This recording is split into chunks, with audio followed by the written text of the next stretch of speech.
आंदोलन के 7 महीने पूरे होने पर किसानों ने किया शक्ति प्रदर्शन। चंडीगढ़ में बड़ी संख्या में पहुंचे हरियाणा पंजाब के किसान, राज्यपाल के नाम सौंपा ज्ञापन।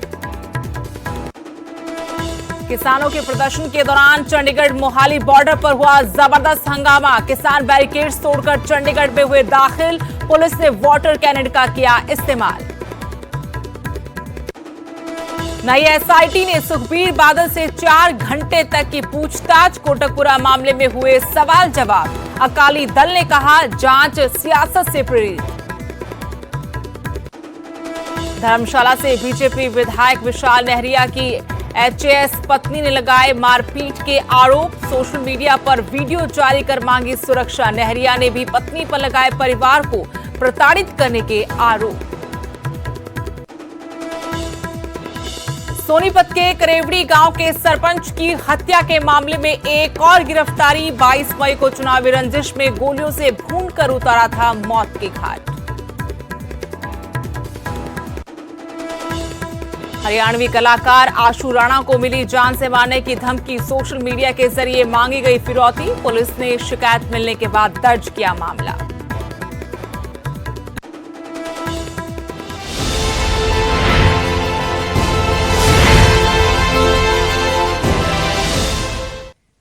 नमस्कार, आपके साथ मैं हूं स्तेश नैन मोर। कृषि कानून रद्द कराने की मांग को लेकर शुरू हुए किसान आंदोलन को आज 7 महीने पूरे हो गए हैं। आज चंडीगढ़ में 32 किसान संगठनों ने राजभवन की तरफ कूच किया। प्रदर्शन के दौरान किसानों को रोकने के लिए पुलिस ने वाटर कैनन का इस्तेमाल भी किया। फिर भी पंचकुला और मोहाली से हजारों किसानों ने बैरिकेड तोड़कर चंडीगढ़ में एंट्री ली। चंडीगढ़ में घुसे किसानों को प्रेस लाइट पॉइंट पर जबरन रोका गया। किसानों को यहीं रुकने के लिए कहा गया, लेकिन किसान आगे बढ़ने की जिद पर अड़े रहे। ट्रैक्टर आगे ले जाने की कोशिश की गई। बाद में डीसी भी मौके पर पहुंचे। उन्होंने प्रेस लाइट पॉइंट पर ही किसानों से ज्ञापन लिया। उन्हें आश्वासन दिया कि वो इसे प्रशासक वीपी सिंह बदनौर तक पहुंचाएंगे। उन्होंने सभी से शांति की अपील की। वहीं पंचकुला से भी किसान बैरिकेड तोड़कर चंडीगढ़ घुस गए। हरियाणा के किसान हाउसिंग बोर्ड लाइट पॉइंट से चंडीगढ़ में दाखिल हुए। ਉਹ ਗੱਲ ਸਾਰੀ ਕਰ ਦਿੰਦੇ ਨੇ, ਅਸੀਂ ਕਿਸਾਨਾਂ ਨਾਲ ਗੱਲਬਾਤ ਕਰਨ ਨੂੰ ਤਿਆਰ ਹਾਂ। ਲਾਸਟ ਏਕਾ ਲਾਣ ਕੇ ਕਹਿ ਦਿੰਦੇ ਨੇ ਪਰ ਕਾਨੂੰਨ ਰੱਦ ਨਹੀਂ ਹੋਗੇ। ਇੱਕ ਕੰਡੀਸ਼ਨ ਹੋਗੀ ਨਾ, ਕੰਡੀਸ਼ਨ ਨਾਲ ਗੱਲ ਨਹੀਂ ਹੋਊਗੀ। ਗੱਲਾਂ ਤਾਂ ਵੈਸੇ ਉਹਨਾਂ ਨੂੰ ਉਂਝ ਕਰਨੀ ਚਾਹੀਦੀ ਵੀ ਅਸੀਂ ਤੁਹਾਨੂੰ ਸਮਾਂ ਦਿੰਨੇ ਆ, ਆਹ ਤਰੀਕ ਹੈ ਤੈਅ ਕਰ ਦਿੱਤੀ ਹੈ, ਇਸ ਤਰੀਕ ਤੇ ਤੁਸੀਂ ਆ ਜਾਓ, ਆਪਾਂ ਬੈਠ ਕੇ ਗੱਲਬਾਤ ਕਰੀਏ। ਇਹ ਗੱਲ ਹੋਣੀ ਚਾਹੀਦੀ ਹੈ। ਗੱਲਬਾਤ ਕਹਿੰਦੇ ਵੀ ਅਸੀਂ ਤਿਆਰ ਹਾਂ ਜੀ, ਪਰ ਲਾਸਟ ਤੇ ਕਹਿੰਦੇ ਕਾਨੂੰਨ ਨਹੀਂ ਰੱਦ ਹੋਣਗੇ, ਫਿਰ ਕਿਹੜੇ ਵਿਸ਼ੇ ਤੇ ਕਿਸਾਨ ਜਾਣਗੇ। ਇਸ ਕਰਕੇ ਉਹਨਾਂ ਨੂੰ ਸਮਾਂ ਦੇਣਾ ਚਾਹੀਦਾ, ਉਹਨਾਂ ਨੂੰ ਸਾਨੂੰ ਟਾਈਮ ਦੇਣਾ ਚਾਹੀਦਾ, ਟਾਈਮ ਤੈਅ ਕਰਨਾ ਚਾਹੀਦਾ। ਆਓ ਵੀ ਫਲਾਣੀ ਤਰੀਕ ਹੈ, ਆ ਜਾਓ ਆਪਾਂ ਬਹਿ ਕੇ ਗੱਲਬਾਤ ਕਰੀਏ, ਫਿਰ ਮਸਲਾ ਹੱਲ ਹੋਊਗਾ। ਜੇਕਰ ਇਸ ਤਰ੍ਹਾਂ ਕਹਿੰਦੇ ਨੇ ਰੱਦ ਨਹੀਂ ਹੋਣੇ, ਫਿਰ ਨਹੀਂ ਹੋਣੀ ਗੱਲ। ਇਹ ਮੁਸ਼ਕਲ ਗੱਲ ਹੈ। ਪਰ ਇਹ ਜਮਹੂਰੀ ਮੁਲਕ ਦੇ ਵਿੱਚ ਸਾਨੂੰ ਤੁਰ ਨਹੀਂ ਸੀ ਦਿੱਤਾ। 2 ਬੈਰੀਕੇਡ ਤੋੜ ਕੇ ਸਾਨੂੰ ਆਉਣਾ ਪਿਆ। ਜੇ ਜਮਹੂਰੀ ਦੇਸ਼ ਆ, ਜਮਹੂਰੀ ਸਰਕਾਰ ਹੈ, ਤਾਂ ਅਸੀਂ ਕਿਹੜੇ ਬੰਬ ਪਿਸਤੌਲ ਲੈ ਕੇ ਆਏ ਸੀ ਯਾਰ? ਸਾਡੇ ਕੋਲੇ ਝੰਡੇ ਹੀ ਸੀ ਨਾ। ਅਸੀਂ ਸਾਡੇ ਪੰਜਾਬ ਦੇ ਗਵਰਨਰ ਨੂੰ ਮੰਗ ਪੱਤਰ ਦੇਣਾ ਸੀ, ਹੁਣ ਵੀ ਤਾਂ ਲੈ ਹੀ ਗਏ ਨਾ। ਜੇ ਬੱਕਰੀ ਨੇ ਦੁੱਧ ਦੇਣਾ ਮੀਂਗਣਾ ਪਾ ਕੇ ਕਿਉਂ ਦਿੰਦੀ ਆ? ਸਿੱਧਾ ਦੇ ਦੇਵੇ। ਹੁਣ ਅਸੀਂ ਕਿਹੜੇ ਬੰਬ ਸੱਟ ਤੇ ਕਿਹੜੇ ਦੁਕਾਨਾਂ ਢਾਤੀਆਂ, ਕੀ ਕਰਦਾ? ਸ਼ਾਂਤਮਈ ਆਏ ਆ ਅਸੀਂ। ਸਾਡੇ नौजवानों को बधाई है इस गल की भी शांतमई संघर्ष रखा तो 10 किलोमीटर अगे भी बढ़े। उधर कोटकपुरा गोलीकांड की जांच कर रही नई एसआईटी ने सुखबीर बादल से करीब 4 घंटे तक पूछताछ की। इससे पहले मंगलवार को करीब 2.5 घंटे तक प्रकाश सिंह बादल से भी एसआईटी ने सवाल जवाब किए थे। पिता प्रकाश सिंह बादल से पूछताछ के अगले ही दिन बुधवार को सुखबीर सिंह बादल को सम्मन भेजा गया था, जिसके बाद आज सुखबीर बादल एसआईटी के सामने पेश हुए। काबिले गौर है कि हाईकोर्ट की तरफ से गठित की गई नई एसआईटी ये पता लगाने की कोशिश कर रही है कि वारदात के वक्त शांतिपूर्ण धरना दे रहे निहत्थे सिखों पर किसने पुलिस फायरिंग के आदेश जारी किए थे। इससे पहले एसआईटी तत्कालीन डीजीपी सुमेध सैनी के अलावा फायरिंग के समय घटनास्थल पर तैनात रहे पुलिस अधिकारियों से भी पूछताछ कर चुकी है। सवाल जवाब हो तो सुखबीर बादल ਨੂੰ पता होगा। लेकिन ये गल कहनी चाहते हैं कि शरेआम जाखड़ बोल रहा, शरेआम नवजोत सिद्धू बोल रहा भी हुण राहुल गांधी देगा ऑर्डर किहड़े तरीके नाल बादल परिवार नूं फड़ना। कर फड़ लैण, सानूं की फर्क पैंदा? साडी पार्टी दे अगे भी इहो जिहा बथेरा कोई देखिया, हुण कार फिर देख लांगे। कोई गिरफ्तारी वाला माहौल लग रहा है कि गिरफ्तारी हो सकती है? जी कर रहे सारिआं नूं फड़ लैण। ਜਿੱਥੋਂ ਤੱਕ ਸੁਖਬੀਰ ਸਿੰਘ ਬਾਦਲ ਦਾ ਤਾਲੁਕ ਹੈ, ਪ੍ਰਕਾਸ਼ ਸਿੰਘ ਬਾਦਲ ਦਾ ਤਾਲੁਕ ਹੈ, ਸ਼੍ਰੋਮਣੀ ਅਕਾਲੀ ਦਾ ਤਾਲੁਕ ਹੈ, ਕਦੇ ਜ਼ਿੰਦਗੀ ਦੇ ਵਿੱਚ ਨਾ ਮਾੜਾ ਕੰਮ ਕਰ ਸਕਦੇ ਨਾ ਕਰਨਾ, ਨਾ ਕਦੇ ਬੰਦਾ ਮਾਰ ਸਕਦਾ, ਨਾ ਕਦੇ ਗੋਲੀ ਦਾ ਹੁਕਮ ਦੇ ਸਕਦੀ ਹੈ। ਇਹ ਅਸੀਂ ਦਾਅਵੇ ਨਾਲ ਕਹਿ ਸਕਦੇ ਹਾਂ। ਜੇ ਕਾਂਗਰਸ ਇਨਸਾਫ ਕਰਨਾ ਚਾਹੁੰਦੀ, ਉਹ ਜਿਹੜੇ ਅਸਲੀ ਦੋਸ਼ੀ ਹੈ ਬਰਗਾੜੀ ਦੇ ਜਾਂ ਬੇਅਦਬੀ ਦੇ, ਉਹਨਾਂ ਨੂੰ ਫੜ ਸਕਦੀ ਸੀ, ਪਰ ਇਹਨਾਂ ਦਾ ਧਿਆਨ ਹੀ ਨਹੀਂ। ਇਹਨਾਂ ਦਾ ਧਿਆਨ ਤਾਂ ਆਪਣੀ ਮੁੱਖ ਵਿਰੋਧੀ ਪਾਰਟੀ ਸ਼੍ਰੋਮਣੀ ਅਕਾਲੀ ਦਲ ਨੂੰ ਨਿਸ਼ਾਨਾ ਬਣਾਉਣਾ। ਮੈਂ ਕਾਂਗਰਸ ਦੀ ਲੀਡਰਸ਼ਿਪ ਨੂੰ ਪੁੱਛਣਾ ਚਾਹੁੰਦਾ, ਤੁਸੀਂ ਜੋ ਕਰ ਰਹੇ ਹੋ, ਤੁਸੀਂ ਉਹ ਜਿਹੜੀ ਗੱਲ ਰਾਹੁਲ ਗਾਂਧੀ ਕਹਿ ਰਿਹਾ, ਜਿਹੜੀ ਗੱਲ ਸੁਨੀਲ ਜਾਖੜ ਕਹਿ ਰਿਹਾ ਕਿ ਰਾਹੁਲ ਜੀ ਹੁਣੇ ਗੱਲ ਮੰਨਦੇ ਆ ਕਿ ਫਰੇਮ ਕਰਨਾ ਪਊਗਾ, ਤੇ ਗੱਲ ਸਪਸ਼ਟ ਆ ਕਿ ਰਾਹੁਲ ਗਾਂਧੀ ਦੇ ਹੁਕਮਾਂ ਦੇ ਉੱਤੇ ਪੰਜਾਬ ਦੀ ਸਰਕਾਰ ਜਿਹੜੀ ਆ ਉਹ ਅਕਾਲੀ दल ਨੂੰ फ्रेम करना चाहती है। धर्मशाला से बीजेपी विधायक विशाल नेहरिया पर मारपीट के गंभीर आरोप लगे हैं। आरोप किसी और ने नहीं बल्कि उनकी पत्नी ने लगाए हैं। जीवन संगिनी ने ये आरोप लगाए हैं तो विशाल नेहरिया ने भी पुलिस के पास पहुंचकर अपनी पत्नी पर गंभीर आरोप लगाए। ये शादी हम दोनों की रजामंदी से हुई थी, लेकिन आज की डेट में वो मुझे फिज़िकली इमोशनली अब्यूज़ करते हैं, मेरा शोषण करते हैं, मुझे इमोशनल ब्लैकमेलिंग करते हैं, मेंटल टॉर्चर करते हैं।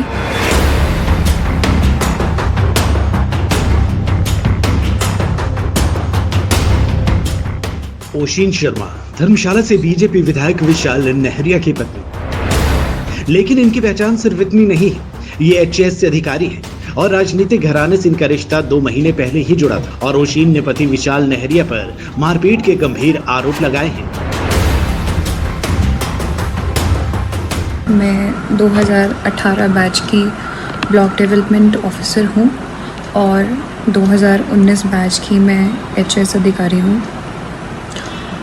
और मेरी शादी विशाल नेहरिया जो कि एमएलए धर्मशाला हैं प्रेजेंटली, उनसे 26 अप्रैल को हुई थी और ये शादी हम दोनों की रजामंदी से हुई थी, लेकिन आज की डेट में वो मुझे फिज़िकली इमोशनली अब्यूज़ करते हैं, मेरा शोषण करते हैं, मुझे इमोशनल ब्लैकमेलिंग करते हैं, मेंटल टॉर्चर करते हैं। इन्होंने पुलिस में बाकायदा शिकायत दी है और पति पर मानसिक प्रताड़ना और मारपीट के आरोप लगाए हैं। पत्नी ने गंभीर आरोप लगाए तो खुद विशाल नेहरिया एसपी से मिलने पहुंची और उल्टा पत्नी पर ही उन्हें और उनके परिवार को प्रताड़ित करने का आरोप लगाया। साथ ही पत्नी से ये भी अपील की कि घर के मामले घर में ही सुलझने चाहिए। हालांकि अभी तक इस मामले में केस दर्ज नहीं किया गया है, लेकिन दोनों ने एक दूसरे पर संगीन आरोप लगाए हैं और मामला भी हाई प्रोफाइल है, तो पुलिस भी फूंक फूंक कर कदम रख रही है। काबिल गौर है कि 26 अप्रैल को ही दोनों परिणय सूत्र में बंधे थे और महज 2 महीने में घरेलू कलह बाहर आ गई। ओशीन शर्मा ने पुलिस से सुरक्षा की मांग भी की है। विचित्र शर्मा, न्यूज़ 18 धर्मशाला।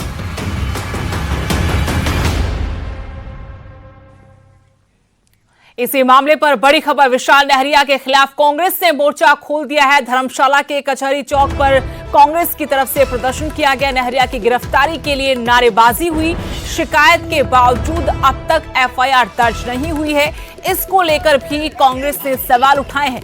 हालांकि विशाल नेहरिया की पत्नी ने जो आरोप लगाए थे, उनके बाद विशाल नेहरिया ने भी एसपी दफ्तर पहुंचकर अपनी बात रखी, सभी आरोपों को नकारा और अपनी पत्नी पर गंभीर आरोप लगाए। लेकिन मामला सियासी रंग लेता जा रहा है। विशाल नेहरिया के खिलाफ कांग्रेस ने मोर्चा खोल दिया है। धर्मशाला के कचहरी चौक पर प्रदर्शन किया, नेहरिया की गिरफ्तारी की मांग उठाई। और जानकारी लेंगे, मेरे सहयोगी धर्मशाला से विचित्र शर्मा जुड़े हैं। विचित्र, विधायक और उनकी पत्नी का मामला अब सियासी रंग लेने लगा है। कांग्रेस ने बाकायदा गिरफ्तारी की मांग उठाते हुए नारेबाजी की है, क्या जानकारी है? बिल्कुल सुदेश, देखिए ये तो जग जाहिर है कि जैसे ही अगर कोई सत्ता पक्ष में कोई सरकार होती है और उन पर अगर किसी तरह के इस तरह के खास तौर पर संगीन आरोप लगते हैं तो फिर जो विपक्ष में बैठे हुए जो पार्टी होती है या विपक्ष में बैठे हुए जो नेता होते हैं उनको तो बैठे बिठाए जो है वो बटेर हाथ लग जाता है। और ऐसा ही कुछ यहाँ पर देखने को मिला है कि अभी जिस तरह से यहाँ भाजपा की ओर से जो महामंथन यहाँ धर्मशाला में किया जा रहा था, खुद विशाल नेहरिया की कॉन्स्टिट्यूएंसी में आकर जो है शांत वादियां ढूंढी जा रही थी, वहां पर जो है वो मोक्ष प्राप्ति की बात की जा रही थी, वहीं पर आकर जो है वो इस तरह का एक वाकयात सामने आ जाता है, वो भी उन भाजपा के केंद्रीय नेतृत्व जो वो यहाँ पर मौजूद हो, भाजपा का जो बड़े वरिष्ठ नेता जो है वो यहाँ पर मौजूद हो। तो ऐसे मौके पर अगर इस तरह का मामला अगर सामने आता है तो वाकई में चिंता का सबब तो रहता ही है। और ऊपर से लगे हाथ जो है बहुत बड़ा बटेर जो है वो विपक्ष को लग चुका है। अब विपक्ष इसको भुनाने की पूरी कोशिश करेगा। उनकी ओर से तो बाकायदा भी गिरफ्तारी की मांग की जा रही है कि जल्द से जल्द गिरफ्तार किया जाए। लेकिन इसमें देखने वाली बात यह है सुदेश की अभी किसी भी और कहीं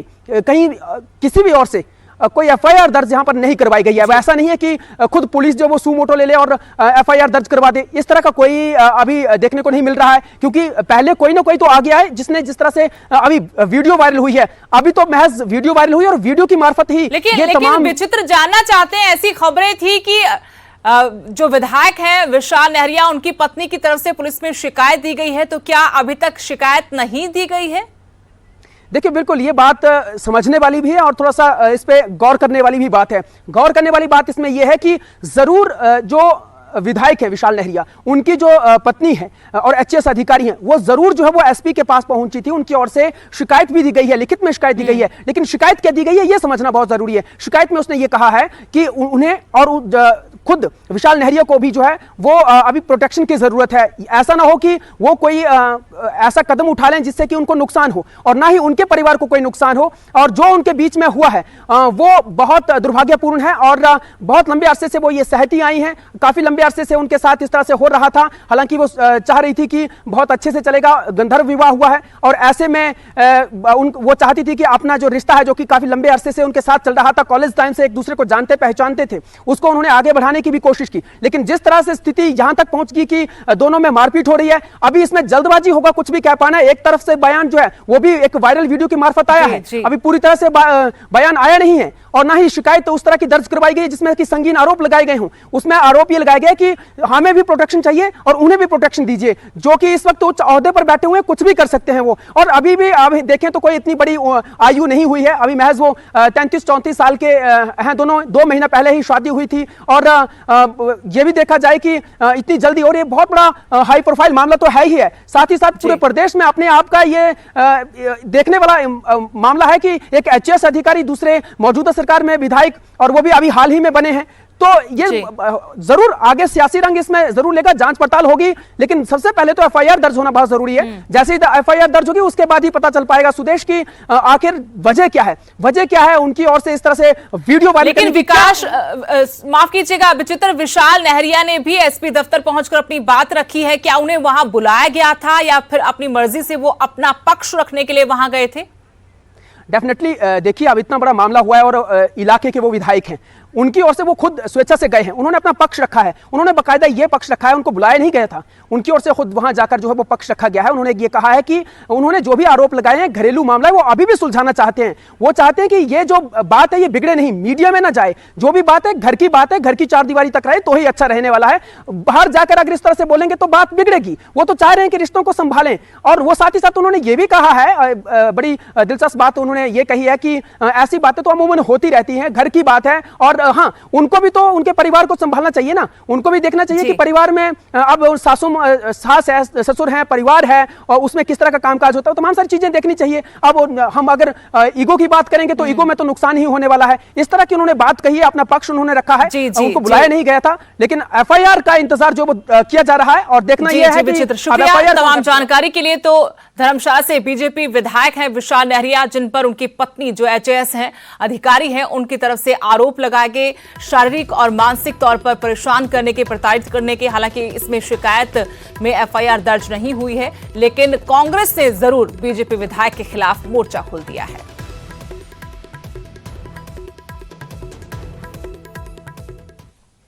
अगली बड़ी खबर, इराक में फंसी पंजाब की युवतियों का मामला। युवतियों को भारतीय एम्बेसी ने कस्टडी में ले लिया है। इराक में पंजाब की 11 युवतियां फंसी हुई थी। आम आदमी पार्टी के सांसद भगवंत मान ने यह मुद्दा उठाया था और अब इस मामले पर बड़ी जानकारी मिल रही है कि ये सभी युवतियां जिनको लेकर शिकायत मिल रही थी, उनको लेकर जानकारी की भारतीय एम्बेसी ने उन्हें अपने कस्टडी में लिया है। पंजाब की 11 युवतियां बताई गई हैं। मदद की गुहार लगाई गई थी और आम आदमी पार्टी के सांसद भगवंत मान ने ये मुद्दा उठाया था।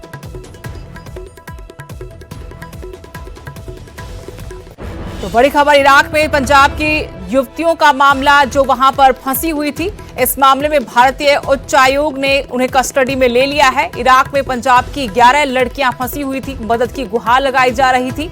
इस मसले को आम आदमी पार्टी के सांसद भगवंत मान ने जोर शोर से उठाया था और विदेश मंत्रालय तक ये मुद्दा पहुंचा। इस वक्त आम आदमी पार्टी के सांसद भगवंत मान मेरे साथ जुड़ गए हैं फोन लाइन से। भगवंत मान जी, बहुत बहुत स्वागत है आपका न्यूज 18 में।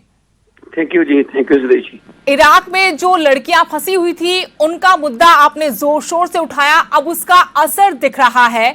उन युवतियों के बारे में जानकारी मिल रही कि जो लड़कियां थी वहां फंसी हुई थी, अब भारतीय उच्चायोग के पास हैं। क्या और जानकारी दे पाएंगे आप इस बारे में? खुशखबरी है सुदेश जी कि आज भारतीय विदेश मंत्रालय ने इराक की पुलिस की मदद से जी जो मुझे विदेश मंत्रालय से इंफॉर्मेशन आई है, वहां पे छापा डाला तो वहां से 30 लड़कियों को रिकवर किया। हालांकि मेरे पास 11 के ही पासपोर्ट थे जी, हो सकता है 2-4 पाकिस्तान की भी हों। तो मैंने ये पूछा कि जी जो पंजाब की थी 11 लड़कियां, क्या वो इंडियन एम्बेसी की कस्टडी में हैं? जी, तो मुझे बताते हुए खुशी हो रही है कि वो कस्टडी में है और उनको बगदाद लाया जा रहा है और होपफुली टुमारो और may be day after tomorrow वो अपने घर आ जाएंगे। लेकिन ये कोई पहला मौका नहीं है जब आप इस तरीके से विदेशों में फंसे भारतीयों की मदद कर रहे हो। लगातार जब भी कोई बाहर से मदद की गुहार लगाता है तो सबसे पहले आकर आप खड़े हो जाते हैं। पता नहीं कोई उम्मीद है या तो कि मुझे ये काम करना आता है ना, तो मैं इमीडिएटली जब मेरा नाम लिया गया उस वीडियो में, तो मैं इमीडिएटली विदेश मंत्रालय के पास गया।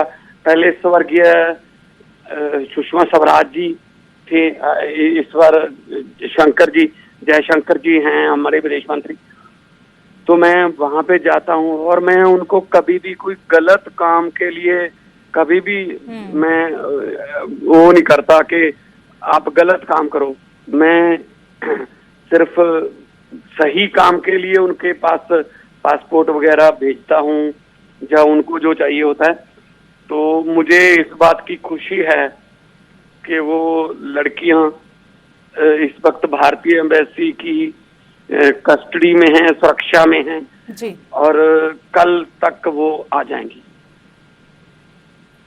बहुत बहुत शुक्रिया भगवंत मान जी हमारे साथ जुड़ने के लिए, हमसे बातचीत करने के लिए। तो इराक में फंसी पंजाब की युवतियों की मदद के लिए आम आदमी पार्टी के सांसद भगवंत मान सामने आए थे। अब जानकारी ये मिल रही है कि इन 11 युवतियों को भारतीय एम्बेसी ने अपनी कस्टडी में लिया है, लेकिन जानकारी भगवंत मान ने यह भी दी कि 30 लड़कियों को वहां से निकाला गया है बाहर, जिनमें 11 पंजाब की लड़कियां हैं। और यहां रुकेंगे छोटे से ब्रेक के लिए।